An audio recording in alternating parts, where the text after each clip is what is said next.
And now, with wars being waged around the world, not only in Ukraine and Gaza, but Sudan and all over the place, with tens of thousands of people being killed, individual and collective grief have become front and center in all our daily lives. Renowned expert David Kessler argues that a world overwhelmed by constant crises is becoming, quote, grief illiterate. And he's joining Michelle Martin now to explain why it's important to dedicate time to process death in our increasingly desensitized world. Thanks, Christiane. David Kessler, thanks so much for talking with us once again. So glad to be with you, Michelle. You know, you're considered one of the foremost experts on grief and grieving.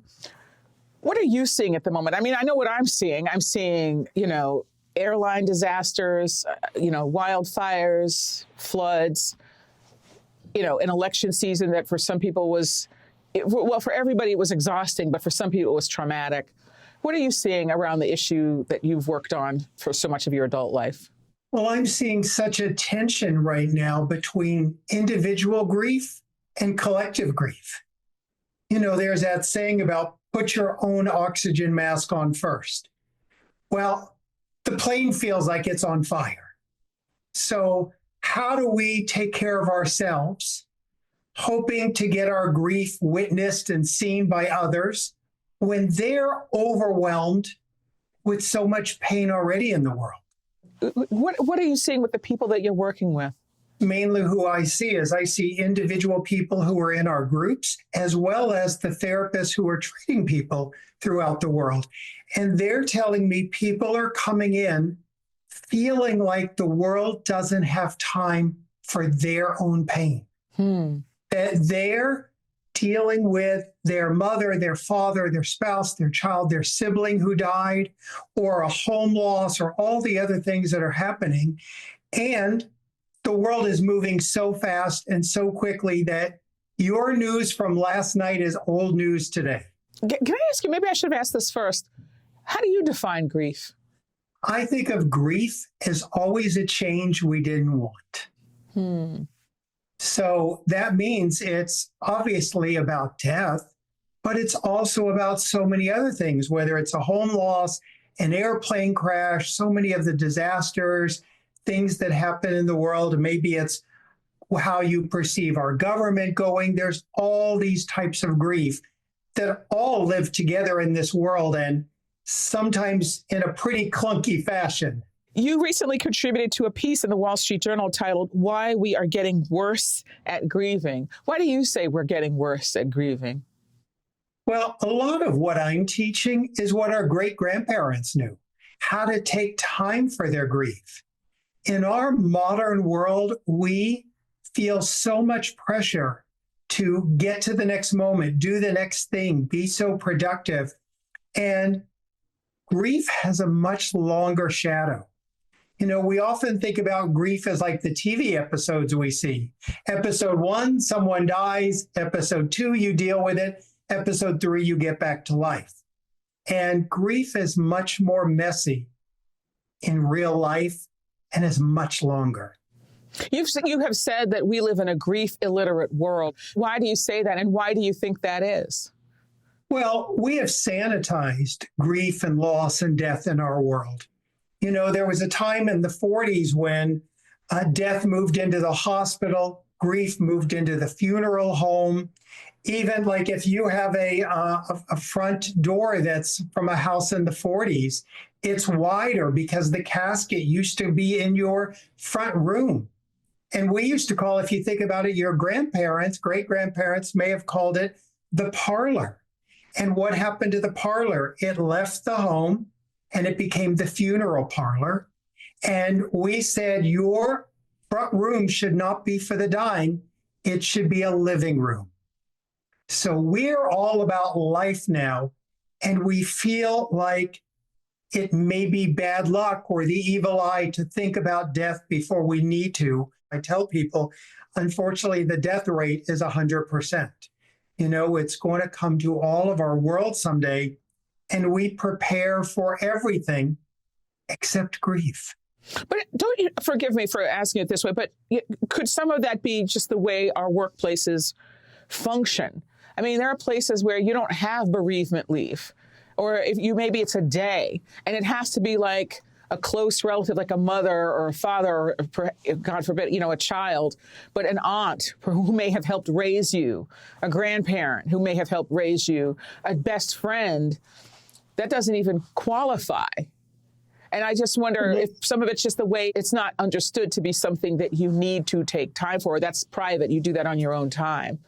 Well, think about that, because I do a lot of work with organizations and companies.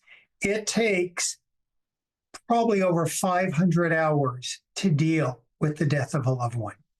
And we think, oh, you're going to neatly make a call in your lunch hour.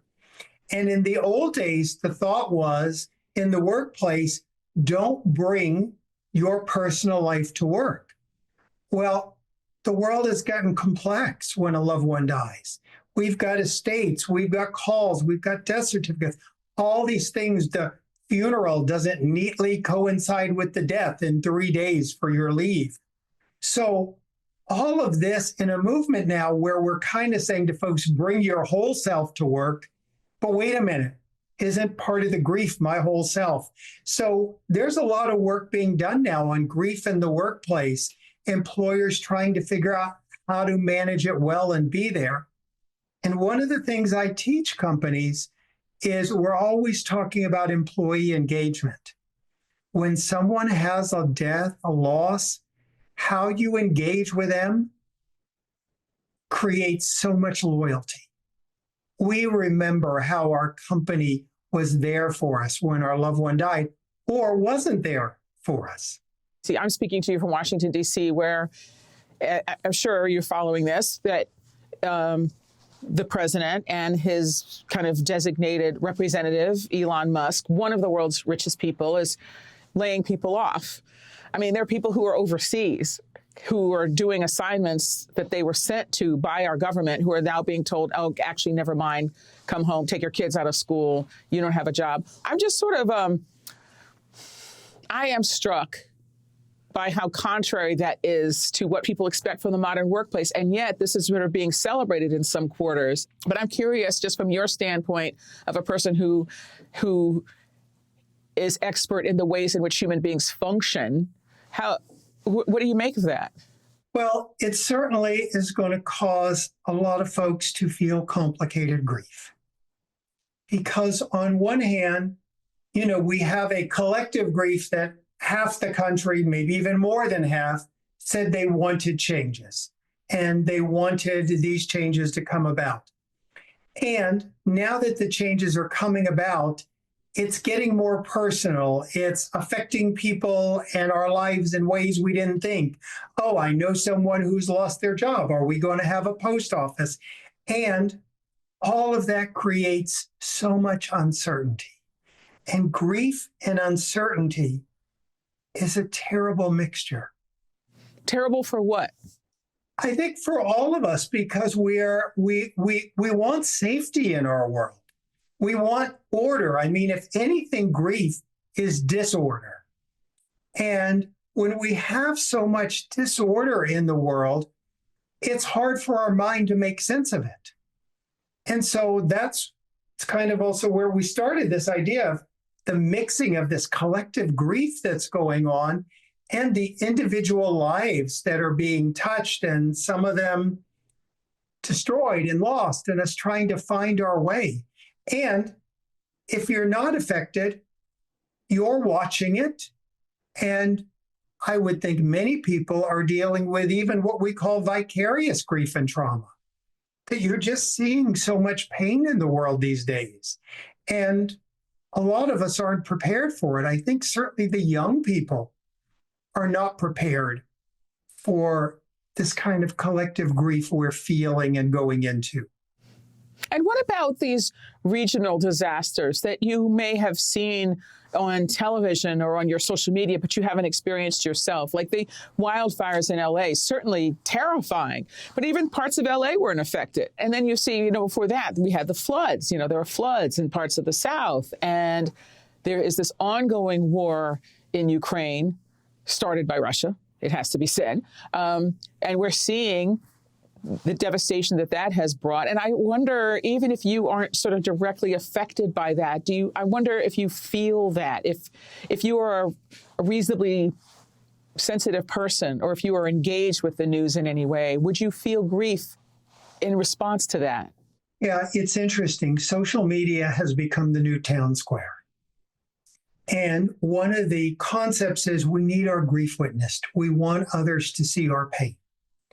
And so that's why you're looking at social media these days and people are showing you their house that's been destroyed, or the floods, or, all the different tragedies that are happening, because we want others to know. And we're all in different places. And people often don't realize we even have stages in disasters, that we went through the heroic phase where here in Los Angeles, the firefighters were there and they were putting out our fires and doing the best they could. We're now in the honeymoon period where, there's going to be FEMA and there's GoFundMe and there's this and there's that. There's so many things to help. And we're going to move into the next phase where we realize, wait, I'm not eligible for that. I've reached the max on that.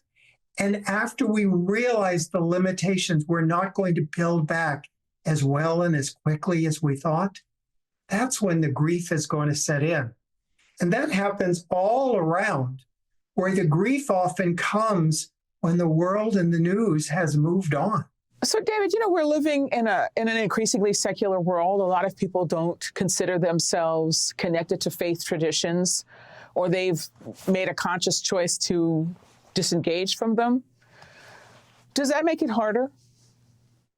It does. And from a practical sense, that a lot of times your grief support in your community was in your church, was in your synagogue, was in your place of worship. And so we don't have those places to rely on. Also, many times rituals that were in our religion brought us comfort. And I think we're having to find ways to have rituals outside of our religion if that isn't resonating for us. And yet so many people do find comfort in those religious aspects and spirituality. I think there is something about gathering. Now, the interesting thing is now many of us are gathering online, but there is something about gathering around the grief, because the grief is part of the love. And it does feel very sacred, and it does connect us in a way that feels somewhat spiritual.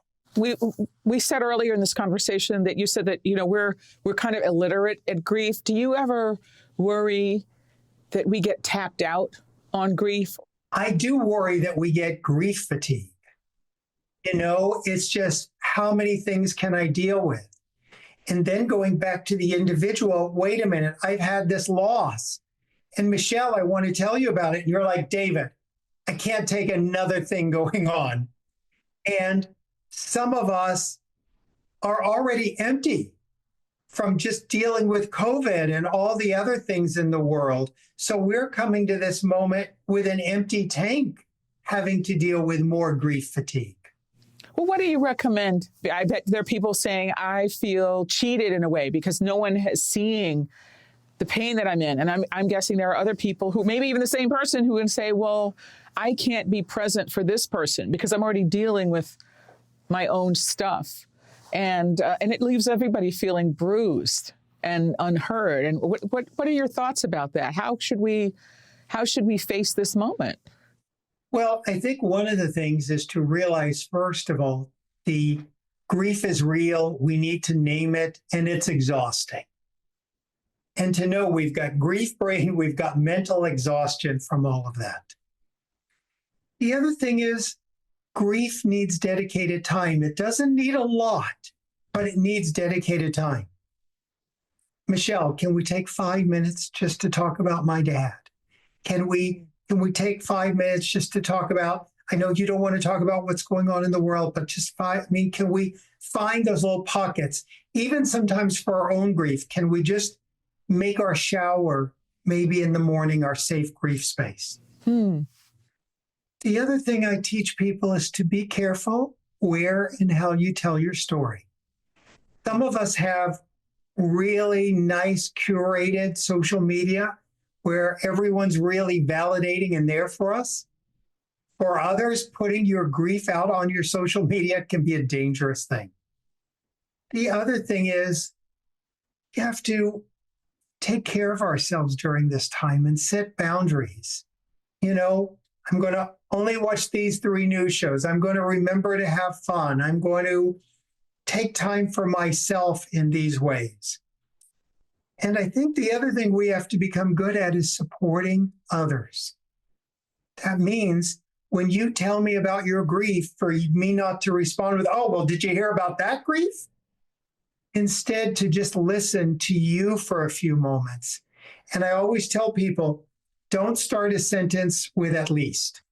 Well, at least they died quickly, or at least you don't have this going on.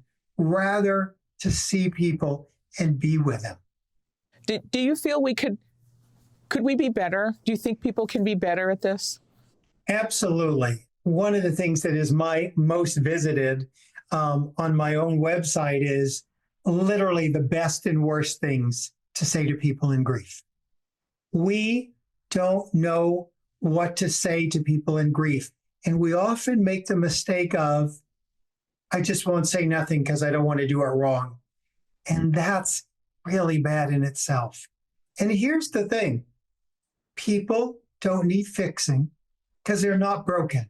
They're in grief. They don't need a solution. We just need to say, I don't have the right words, but I'm going to be here with you as you walk through the grief of your home, your loved one, the world. You're not walking alone. And I always teach people in grief, I know you have that one person. You tried to talk to them, it didn't work out. You tried to talk to your sister, your aunt, your best friend, it didn't work out. Stop going to them. With your grief, they can still be your wonderful sister, but no matter how many times you walk up and down the aisle of a hardware store, you'll never find milk. If your sister is grief illiterate, then you need to choose someone else who speaks grief. Well, David Kessler, thanks so much for talking with us today. Thank you so much. And I always tell people, our tendency is to run from grief because it's the pain we want to run from. But what we run from pursues us, and what we face transforms us. Thank you.